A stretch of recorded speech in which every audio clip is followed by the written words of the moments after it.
கர்த்தருக்கு ஸ்தோத்திரம். என்னைய நாங்கள் இந்து குடும்பத்தில் பிறந்தேன். அதனால கூட எனக்கு தாய் தகப்பன் கிடையாது. நாங்கள் ரொம்ப கஷ்டப்பட்டு எங்கள் தாத்தா தான் நாங்கள் வந்து 4 பேர். எங்கள் அண்ணன், தம்பி, தங்கச்சி. எங்கள் அண்ணன் வந்து கொஞ்சம் அவர் துன்மார்க்கமாக இருந்ததுனால எங்களை யாரையும் பார்க்க மாட்டாரு. நானும் எங்கள் தங்கச்சி எங்கள் தம்பியாக தான் இருந்தோம். நாங்கள் எப்படி சொல்றதுன்னே தெரியாது. ரொம்ப கஷ்டப்பட்டு வளர்ந்தோம். எப்படி எப்படி வந்து இதுல இருக்கும்போது ரொம்ப வைராகமா கடவுளை நான் ரொம்ப பற்றி கொண்டு ரொம்ப இருந்தேன் இதுல. ஆனாலும் கொஞ்ச நாளுக்கு அடித்ததுக்கு அப்புறமா எனக்கு வந்து சொந்த மாமாவை தான் திருமணம் பண்ணாங்க. 17 வயசுலயே கல்யாணம் எனக்கு 18 வயசுல ஒரு பொண்ணு பிறந்தது. ஆனாலும் கூட எங்க வாழ்க்கையில ஒரு சமாதானம் இல்லை. அடிக்கடி சண்டை, எப்போ பாரு குடிச்சிட்டு வந்து அவங்க ஒரு வியாபாரி தான். வியாபாரம் பண்ணா கூட எங்களுக்கு சரியான முறையில எங்களை யோசிக்காதபடி நான் வந்து நிறைய வேலை செஞ்சிருக்கேன், சொல்ல முடியாது. எக்ஸ்போர்ட் கம்பெனில வேலை செஞ்சேன். அப்புறம் வந்து இந்த இதுல கம்போஸ்டிங் எடுத்துவேன். இதுல 2வது வந்து விஜய் ஹாஸ்பிட்டல் வேலை செஞ்சேன். போயிட்டு வந்தானா வீட்டுல சமாதானம் இருக்காது, ஒரே அடிக்கடி சண்டையா இருக்கும். இப்படியாதான் கொஞ்ச நாள் நாங்கள் கடந்து வந்தோம். 91ல நாங்க கோவில இடம் வாங்கிட்டு வந்தோம். அந்த கோடம்பக்கத்துல நான் பிறந்து வந்ததெல்லாம் கோடம்பக்கம் டிநகர் ஏரியா. அந்த இடத்துல இருந்து நாங்க 91ல இங்க இடம் வாங்கிட்டு வந்தோம். வந்ததுல இருந்தே எங்களுக்குள்ள பயங்கர போராட்டம். நாங்க வந்து ஒருத்தர் பிரிஞ்சு போற சூழ்நிலையில நான் 2 வாட்டி கூட தற்கொலைக்கு முயற்சி பண்ணி மாத்திரை எல்லாம் சாப்பிட்டுட்டேன். நான் கத்தரை வந்து ஜீவனுள்ள காட்சி எடுத்துக்கிறதுனால சாப்பிட்டு கூட ஆனா கூட இந்த வீட்டுல சமாதானம் இருக்காது. எங்க அண்ணன் கல்யாணம் ஆகி போயிடுது. எங்க தம்பி தங்கச்சிக்கெல்லாம் நாங்க கல்யாணம் பண்ணி வச்சோம். அப்படியே ஒருத்தரா பிரிஞ்சு போனோன்னு தாத்தாவும் கடந்து போயிட்டாங்க, எங்க மாமனாரும் கடந்து போயிட்டாங்க. எங்களுக்கு ஒரு பெரியவங்க சொல்றதுக்கு இங்க யாருமே கிடையாது. ஒருத்தர் நாங்களை அடிச்சுட்டு பிடிச்சிட்டு இப்படியேதான் எங்க வாழ்க்கையில நாங்க போராடி வாழ்ந்தேன். ஆனாலும் அவருக்கு வந்து குடும்பம்ன்ற ஒரு நல்ல சூழ்நிலை இல்லாம இருந்தாரு. நான் 98ல ரட்சிக்கப்பட்டேன். 98ல ஒரு சபைக்கு போக ஆரம்பிச்சு சொன்னாங்க, நீங்க ஆலயத்துக்கு போங்க, உங்களுக்கு வந்து ஒரு சமாதானம் கிடைக்கும் அப்படின்னு சொல்லும் போது நாங்க ஒரு ஆலயத்துக்கு போனோம். போயிட்டே இருக்கும்போது அவர் வந்து வழியில நின்றுட்டு ஒரே சண்டை. எப்படி பேசுவாரு, அப்படி ஒரு பேச்சு என்ன பேசினாரு. நான் போயிட்டே இருந்தேன். நான் போய் 2 வாரத்திலேயே அவர் ஒரு சபைக்கு வந்துட்டாரு. வந்துட்டு அவர் யோவான ஒரு பிரதர் கூட வந்தாரு. அவர் வந்து நான் சண்டைக்கு என்னைய போக கூடாதுன்னு சண்டைப்பட்டாரு. பிள்ளைலாம் கல்யாணம்னா அது இதுன்னாரு. ஆனா அவர் வந்து நானும் சண்டைச்சாரு பரலோக சபைக்கு. எங்க சுகனை எங்க தங்கச்சி பொண்ணு வந்து, அம்மா அப்ப நானும் சண்டைத்தாரு, உங்களுக்கு தெரியுமாமா? எனக்கு ஒண்ணுமே சொல்லல. இப்பெல்லாம் வந்து நானும் சண்டைத்த நாங்க என் பிள்ளைக்கு நல்லா பண்ண ஒண்ணுமே தெரியாது. நானும் சண்டைத்து வீட்டுக்கு வந்துட்டாரு. ஆனாலும் கூட அவருக்கு வந்து அப்படியே நாங்க கொஞ்சம் கொஞ்சமா இருந்துட்டே இருந்தோம். 2000ல வந்து ரொம்ப எங்களுக்கு ஒரு பெரிய பிரச்சனை. 30,000 ரூபாய் கடன். நான் வந்து இந்த சபைக்கு வந்துட்டு இருக்கேன். 30,000 ரூபாய் எனக்கு கடன். ஆனாலும் கூட நான் 2 வாட்டி தற்கொலை முயற்சி பண்ணதுனால என் பெரிய மகள் என்னை பார்த்து அழுதேன். நான் ரொம்ப அழுதேன். அந்த பரலோக சபையில ஒரு ஊழியக்காரர் வந்து பிரசங்கம் பண்றாரு. எனக்கே அந்த பிரசங்கம் போல இருந்தது. நீ வந்து எங்களுக்கு இவ்வளவு கடன் இருக்கு, உன் கடனை யார் அடைப்பான்னு ஒரு குடியானவன் சொல்றான். ராஜா நான் அடைப்பேன், நான் வழியா போய் சொல்றாரு. அந்த வந்து அந்த கடனை அடைப்பாருன்னு சொல்லிட்டு நான் ஒரே அழுத. அப்போ வீட்டுல ஆஷிட் வாங்கி வச்சிருக்கேன், முடிச்சுக்கணும், நம்ம இனி இந்த 30,000 ரூபாய் கட்ட முடியாது, இவரு பதில் சொல்ல மாட்டாருன்னு சொல்லி நான் ஆஷிட் வாங்கி வச்சிருக்கேன். நான் வந்து சபையில அழுகுறேன். அழுது நான் ரொம்ப அழுதுட்டே இருக்கேன். வீட்டுக்கு போனானே எங்க பொண்ணு கண்டுபிடிச்சிட்டா, அம்மா நீ எதுக்கு அழுகுறமா, நீ ஏதோ பண்ணிட போற, இந்த வீடு வித்தா 30,000 ரூபாய் வித்தா கடன் 30,000 ரூபாய் வரும். கடன் 3,000 கொடுக்க முடியாத நம்மளால, நீங்க ஏமா இப்படி பண்ற, 3 லட்சம் போவோம் அந்த இடம் அப்படி சொல்லிட்டு என்னை ஆறுதல் படுத்தி நீ ஏதோ பண்ண பாக்குற அப்படின்னு சொல்லும்போது நான் சொன்னேன், இது மாதிரி சொன்னேன், அம்மா இந்த கடனை அடை, நீ நம்ம சேர்ந்து அடைப்போமா, இதுக்காக நீ ஜீவனை விட்டாய் அப்படின்னு. நாங்க சபையில இருந்து போயிருக்கோம். நான் ரட்சிக்கப்படலை, நானும் ஸ்நானம் எடுக்கல, ஒண்ணுமே இல்லை, சும்மா வந்துட்டு இருக்கேன் நான் சபைக்கு, அவ்வளவுதான். அந்த போயிட்டு அப்புறம் அந்த ஆஷிட் எடுத்து நாங்க லெட்டில ஊத்திட்டு அதுக்கப்புறம் ஜெபம் பண்ணலாம், நம்மளுக்கு ஒரு கர்த்தர் நல்ல விடிவை தருவாருன்னு எங்க பெரிய மகள் பேசி அப்புறம் நாங்க எல்லாம் ஜெபம் பண்ணோம். நான் 2000ல தான் நானும் ஸ்தானம் எடுத்தேன். நாங்க இந்த சபைக்கு வரும்போது ஒண்ணுமே இல்லை, நான் வெறுமையா வந்தேன். நாங்க அப்படிதான் சொல்ல முடியும். கடன் பிரச்சனை அப்படி போராட்டத்தோட வந்தோம். வரும்போது கடன் எல்லாம் போய் நாங்க அந்த ஒரு 30,000 ரூபாய் கடன் ஒரு லேடிஸ் அடைக்க முடியாது. அந்த கடன் அடைக்க நான் பட்ட பாடு. ஒரு வீட்டுல பாத்திரம் தேய்க்கிற வீட்டுல 100 ரூபாய் தான் எனக்கு சம்பளம். அந்த வீட்டுல நான் பாத்திரம் தேய்ச்சிட்டு இருக்கும் போது அந்த அம்மாவா என்கிட்ட கேக்குறாங்க, சிஸ்டர் நீங்க 2 பொண்ணு வச்சிருக்கீங்களே, எவ்வளவு சேர்த்து வச்சிருக்கீங்கன்னு. நான் ஒரு பைசாவும் சேர்த்து 30,000 ரூபாய் கடன் தான் வச்சிருக்கேன். அந்த கடனை எப்படி அடைக்கிறது தெரியாம அப்படி சொல்லும் போதுதான் அவங்க எனக்கு வந்து உதவி வந்து செஞ்சாங்க. அது மட்டும் இல்ல, அப்பதான் நான் படிக்கவே இல்லைங்க. நான் 1ஆம் கிளாஸ் கூட ஒரு ஸ்கூல்ல கூட நான் ஒதுங்கல. இன்னைக்கு நான் பைபிள் படிப்பேன். கர்த்தர் என்னை கிருபையா வைத்திருக்கிறார். நான் அந்த பைபிள் படிக்கும்படி ஒரு வீட்டுல போய் ஒரு கஞ்சமா கடனுக்கு பயந்து ஒரு வீட்டுல தங்கும் போது அவங்க எனக்கு சொன்னாங்க, சிஸ்டர் நீங்க சங்கீத பகுதியை படிங்க சிஸ்டர். சங்கீத எனக்கு படிக்க தெரியாது, நான் எந்த பகுதியை படிக்கிறது. இன்னைக்கு நான் படிப்பேங்க பைபிள். ஆனா அன்னைக்கு எனக்கு படிக்க தெரியாது, பைபிள் வசனம் எங்க இருக்குன்னே தெரியாது. அங்க படிங்கன்னு சொல்லும் போது அதை நான் கூட்டி படிச்சு இன்னைக்கு பைபிள் படிக்கிறேன். அந்த வசனம் வந்து என்னை ஆறுதல் படுத்துச்சு. ஒவ்வொரு நாளும் என்னை நடந்துச்சு. என் தேவன் வந்து என்னை கைவிடாத காத்து கொண்டு வந்தார். அந்த 2000ல அந்த கடனை அடைக்கும்படி கத்து செய்தா, ஒரு லோன் கிடைக்கும்படி. எனக்கு வந்து இன்கம் கிடையாது, நல்ல வேலை கிடையாது, வருமானம் கிடையாது, கணவனாருக்கு சம்பளம் கிடையாது. அவர் ஒரு குடியில தான் இருந்தார். அப்போ எனக்கு எப்படி இந்த 30,000 ரூபாய் கடனே கொடுக்க முடியாது இல்லையா? அதனால ஒரு வேலை செய்யற வீட்டுல ஒரு லோன் வாங்கி என் பக்கத்தை வச்சு அந்த கொடுத்து அந்த கடனை அடைக்கும்படி கர்த்தர் எனக்கு கிருபை செய்தார். அது மட்டும் இல்ல, நாங்க ஒவ்வொரு நாளும் ஊழியக்கார வீட்டுக்கு போகும்போது பாஸ்டம் வந்து நிறைய பேசுவாங்க என்னோட. நான் ஃபர்ஸ்ட் குப்புவா இருந்தா ரட்சிக்கப்பட்டேன், கிரேஸா மாத்தப்பட்டது என் பேர். கிரேஸ் நீ இப்படி பண்ணக்கூடாது, அப்படி பண்ணக்கூடாது, நீ ஜெபி பிள்ளைங்களை வச்சு ஜெபி, இன்னும் வச்சு ஜெபின்னு கர்த்தர் ஒவ்வொரு நாளும் என்னை வசனத்தோட பேசி என்னை நடத்தினார்.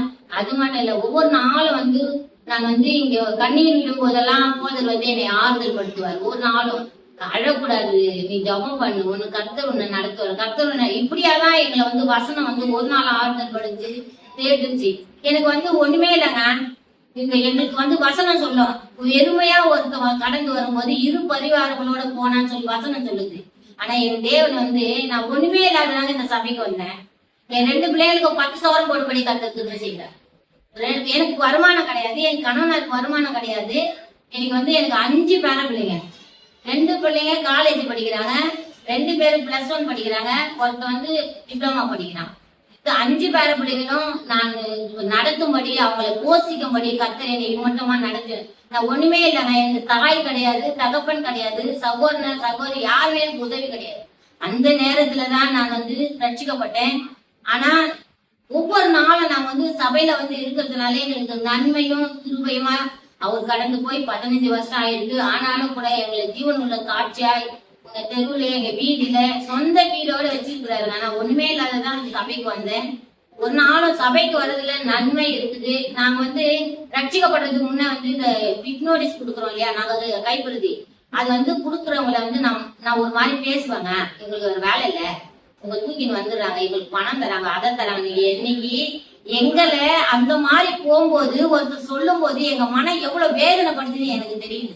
ஆனா நான் எத்தனையோ பேரை காயப்படுத்தி அனுப்பிச்சிருக்கிறேன். இந்த கிறிஸ்துவன்றதெல்லாம் பொய் சொல்லின்னு காசு வாங்குறதுக்காக வராங்க. நான் எவ்வளவு கேவலமா பேசிருக்கேங்க. இன்னைக்கு வந்து அதே காரியத்தை கர்த்தர் என்ன செய்யும்படி கிருபையாக வைத்திருக்கிறார். இந்த காரியங்களை ஒவ்வொரு நாளும் செய்யும் போது நான் நினைப்பேன், நம்ம எத்தனை பேர் நம்ம தூசணப்படுத்தணும். நாள்ல நம்மள வந்து நம்ம வாங்காத போனா கூட நம்ம வந்து பரவாயில்ல அப்படின்னு நம்ம வரல, அந்த மனசு அவங்களுக்கு தானே இருந்திருக்கோன்னு. கர்த்தருக்குள்ள வரும்போது புது நன்மையும் புது கிருபையும் கிடைக்கும். பக்கா இந்து குடும்பத்துல நான் பிறந்தேன். பக்கா எனக்கு எல்லா சாமியும் தெரியும், எல்லாமே தெரியும். ஆனா எல்லாத்தையும் வழிபட்டாங்க. இங்க வந்து கூட போரூர் வந்து கூட இங்க வலசலோகம் கோயில்ல போய் அவர் வரமாட்டாரு கோயிலுக்கு. அவர் சட்டையெல்லாம் வச்சு நிறுத்தின காலங்கள் உண்டு. என் தேவனை நாங்கள் அறிந்தோமோ அன்னைக்கு இன்னைக்கு வரணும். எங்களை ஒரு நாளும் ஒரு போதும் கையில எல்லாமே ஒண்ணுமே இல்லாத வந்த எண்ணெய் இன்னைக்கு வந்து நகைக்கும் ஒரு துணிக்கும் பஞ்சம் இல்லாத 2 பிள்ளைகளையும் கட்டி கொடுக்கும்படி எனக்கு யாரும் உதவி இல்லைங்க. எனக்கு ஒருத்தர் உதவி இல்லை. ஆனாலும் கூட நாங்கள் அதை உழைக்கும்படி கர்த்தர் எங்களோடு இருந்தார் தான் நாங்க சொல்ல முடியும். ஒரு நாள் எங்களை தேவன் நடத்தி வந்தார். அவர் நடத்தி வந்த பாதையில நாங்கள் நன்றி உள்ளவங்களா இருக்கணும். சபை ரொம்ப எங்களுக்கு வந்து உதவியா இருந்தது, எங்களை ஆறுதல் படுத்துச்சு. எங்களோட வந்து போதரம் ரொம்ப எங்களோட எப்படி சொல்றது, நம்ம கஷ்டம் சொல்லி அழும்போது நம்ம எல்லாம் என்ன சொல்லுவான், ஆமா போய் எனக்குமே கஷ்டம் தாங்க, எனக்குமே கடன் தான் இருக்கு, என் கடனை யாருக்கு தெரியல அப்படிதான் நம்ம சொல்லுவோம். ஆனா அவங்க அப்படி சொல்லல. அந்த கடனுக்கு நீ ஜெபம் பண்ணு, நான் ஜெபம் பண்றேன், கர்த்தர் கடனை அடைப்பாரு. கர்த்தர் இப்படியாதான் எங்களை பேசி ஒரு நாளும் அந்த சபைக்கு வரும்போது எங்களை ஆறுதல் படுத்தி, சபை எங்களுக்கு ஒரு தூணுங்க. எனக்கு வந்து மாமா மச்சான் எல்லாரும் இருக்கிறாங்க. எனக்கு அண்ணன் தம்பி அக்கா தங்கச்சி அத்தை நாத்தனார் எல்லாருமே எனக்கு சொந்தக்காரர் இருக்காங்க.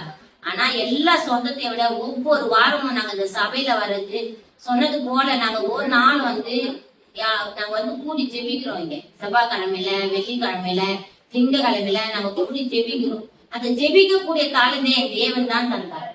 அந்த ஜபத்துல நடத்தக்கூடிய இதே தேவன் தான் தந்தார். என்ன நடத்தியதெல்லாம் கர்த்தர் தான். ஆனா கர்த்தரை எவ்வளவு நம்ம பற்றி கொள்ளுகிறோமோ அவ்வளவும் தேவன் வந்து நம்மளை கிருபையா நடத்துவா. கிறிஸ்து வந்து நம்மள வந்து கெட்டு போறதுக்கு அல்ல, நம்மள வந்து வழி நடத்துகிறவரு. இது வந்து மதம் மாற்றம் கிடையாதுங்க, ஒரு மார்க்கம். நீங்க வந்து பாருங்க, கர்த்தர் உங்களை ஆசீர்வாதமா வச்சிருப்பார். கர்த்தர் நடத்துவாருங்க. கர்த்தர் தாங்க எல்லாத்துக்கும் வழி. ஆனா சில பேர் சொல்லுவாங்க, ஐயோ அதுலயே போய் தெரிஞ்சுட்டேன், ஐயோ இதுலயே போய் தெரிஞ்சுட்டேன். இது அது கிடையாதுங்க, கர்த்தர் நடத்துற வழிங்க இது. நாங்க எங்க வீட்டுல எல்லாருமே வந்து நான் ரட்சிக்கப்பட்ட உடனே எங்க தங்கச்சி ரட்சிக்கப்பட்டா. நாங்க 2 பேரும் ரட்சிக்கப்பட்டுக்கிறோம். அண்ணன் தம்பிங்களும் ரட்சிக்கப்படுவாங்க. நாங்க விசுவாசிக்கிறோம். இந்து குடும்பம் தான் எவ்வளவு பெரிய பக்கா இந்து குடும்பம் தெரியுமா? நாங்க வந்து விக்கிரகத்துக்கு கோட்டைக்குள்ள இருந்தவங்க தான். ஒவ்வொரு நாளும் அந்த விக்கிரகம் தான் எங்களுக்கு தெய்வமே. நான் தீ வச்சிருக்கேன். நாங்க வந்து எல்லாமே என் பொண்ணுக்கு வந்து நாட்டுல வந்து வேல் போட்டுருக்காங்க. நாங்க அவ்வளவு பெரிய இந்து குடும்பத்துல தான் வந்தோம். எங்க பேரே சாமியார் பத்தி தான் கூப்பிடுவாங்க எங்களுக்கு. அப்படி ஒரு நாங்க இதுல இருந்து வந்தோம். ஆனா இன்னைக்கு எங்க தேவனை தெரிந்து கொண்டோம். தேவன் எங்களை நடத்துறார். தேவன் ஒவ்வொரு நாளும் எங்களை போஷிக்கிறார். கர்த்தர் இல்லாத வீடு வெறும் வீடுன்ற மாதிரி எங்களை நடத்தி வந்தார். அதுக்கு முக்கியமா வந்து இந்த சபை ஒரு பெரிய சாட்சி. இந்த பரலோக தேவ சபையில ஒரு நாள் எங்களை நடத்தி எங்களை ஆசீர்வாதம் கர்த்தர் வந்து எங்களை நடத்தி வந்தார். இந்த பரலோக தேவ சபை ரொம்ப ஆசீர்வாதமான சபை. எனக்கு அவன் எப்படி உண்மையே சொல்றாங்க. நானு என் கணவனார் மதித்து போனப்போ என் குடும்பம் கூட வந்து தலைவலிக்குது, அப்படியே வீட்டுக்கு போயிடுச்சு. ஆனா அந்த குடும்பம் முழுவதுமா எங்க வீட்டுல கடந்துக்குனா. எங்க வீடு பெரிய வசதி கிடையாது. இப்பயாவது வீடு கட்டி இருக்கிறோம், ஒரு சின்ன வீடு தான். ஆனால் அந்த வீட்டுல வந்து அந்த குடும்பம் வந்து 2 பிள்ளைங்களும் அவங்க மனைவியும் 2 பேரும் எல்லாமே வந்து அந்த அடங்காராதனை அவர் என்னைக்கு இறந்தார் அதுல இருந்து வந்து எங்களை நடத்தி இந்த சபை எனக்கு ஒரு பெரிய ஆறுதல். இந்த சபையில இருந்த மக்கள் எங்களுக்கு பெரிய ஆறுதல். இன்னைக்கு நாங்க நிக்கிறோம்னா அவங்கதான் எங்களுக்கு. நம்ம வந்து புற ஜாதியில நம்ம வந்து இதுல இருக்கும் போது என்ன பண்ணுவோம், நம்மள வந்து பார்க்கும்போது ஆமா அப்படிதான் சொல்லிட்டு போயிடுவாங்க, மனசை கலைச்சிருவாங்க இல்லையா? அப்படி கிடையாது இந்த சபை. நம்மளை ஆறுதல் படுத்தி நம்மள எந்தெந்த இடத்துல நிறுத்தணும் அந்த இடத்துல நிறுத்தி நம்மள அழகு பார்க்கறதுதான் பரலோக தேவ சபை. இது போதல் வந்து எங்களுக்கு ரொம்ப ஆசீர்வாதமான போதல். போதரம்மா எங்களுக்கு கொடுத்த அந்த பிள்ளைகளுக்காக நாங்க நன்றி செலுத்துகிறேன். இந்த சாட்சியை கர்த்தர் ஆசீர்வதிப்பாராங்க. ரொம்ப தேங்க்ஸ் சிஸ்டர். இன்னும் எந்த ஒரு விஷயம் உங்களை கிறிஸ்துவுக்குள்ள இன்னும் நிலைச்சு நிக்க வச்சிருக்குன்னு நீங்க நினைக்கிறீங்க? நாங்க வந்து பயங்கர குடியில இருந்த என் கணவரை மறிக்காமல் கொண்டு வந்து எங்களை சபையில சேர்த்ததுனால நாங்க கிறிஸ்துவ வந்து ரொம்ப எங்களை வந்து நாங்க பாழா போயிருப்போம், எங்கேயும் போயிட்டு இருப்போம். நாங்க இருந்தே இருக்க மாட்டோம். நாங்க வந்து கணவன் ஒரு பக்கம் மனைவி ஒரு பக்கமும் போற காலம். சொந்தத்துல கட்டினா கூட எங்களுக்குள்ள ஒரு இது இல்லாம இருந்தோம். ஆனா வந்து கிறிஸ்துக்குள்ள வந்ததுனாலதான் நாங்க கட்டப்பட்டோம். எங்க பிள்ளைகளோட இங்க நிறுத்தப்பட்டோம். அதனாலதான் கிறிஸ்து எங்களுக்கு வந்து ரொம்ப வந்து ஆறுதலான தெய்வமா இருந்தாரு. எங்களை ஆறுதல் படுத்தினாரு. இன்னைக்கு கூட என் பிள்ளைங்க சந்தோஷமா இருக்குன்னா அது கிறிஸ்துவால மட்டும்தான் முடியும். இதால ஒண்ணுமே முடியாது. தேங்க்யூ.